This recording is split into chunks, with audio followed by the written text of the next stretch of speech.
April 2007. Abdullahi is Somali, 9 years old and usually toting a comic book.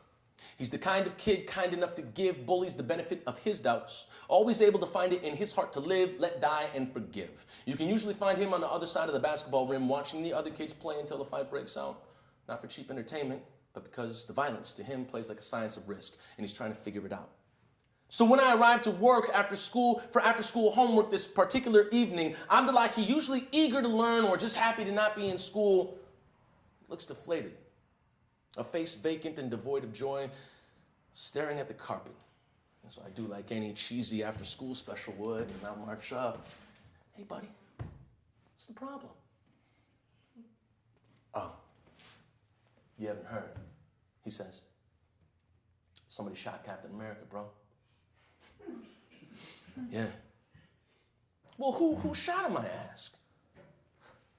I don't know. But when Tony Stark finds him, I hope he whoops his ass.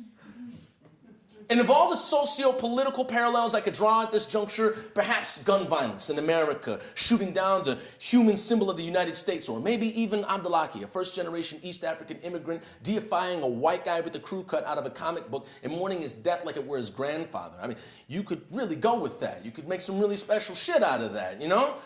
But on this particular evening, my brain wasn't working so well. So I went with the first thing that came to mind and told him, Abdullahi, damn. I'm really sorry. That's rough stuff, man. Oh, yeah, Cap. Shot while going to the court for the whole Superhuman Registration Act thing. Really devastating. I just saw the cover. I'm sorry. Do you remember the one time Thanos wiped out half the living organisms within the universe with the Infinity Gauntlet? That doesn't ring a bell? Or maybe the one time the Scarlet Witch went into a bipolar rage and annihilated over 1 million mutants within 5 minutes, forever altering reality. You think this is bad?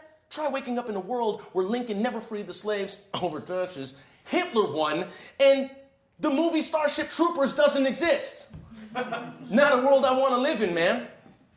See, I don't think you're bear-hugging the big picture. Crying over some blue-eyed everyman juiced on super soldier serum is similar to lamenting Lance Armstrong falling off his bike. The guy caught in a radioactive factory meltdown and barely escaped with his life and newfound superpowers is a self-ingratiating, simple tale.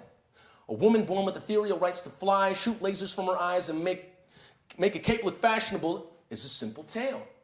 The man who lost everything but his livelihood turned to wearing a metal mask and declaring imperial dictative power over an entire country, that's kind of cool, but it's still a simple tale. Abdullahi, I think about a story of a child born into a life-or-death war-torn circumstance amidst a third world land whose parents had to stand on the edge of a dime for him to even exist.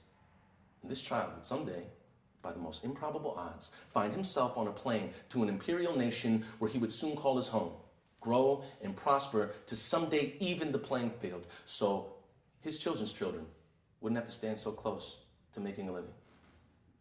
That sucks. Steve Rogers is dead. I can't wait to see who fills his boots.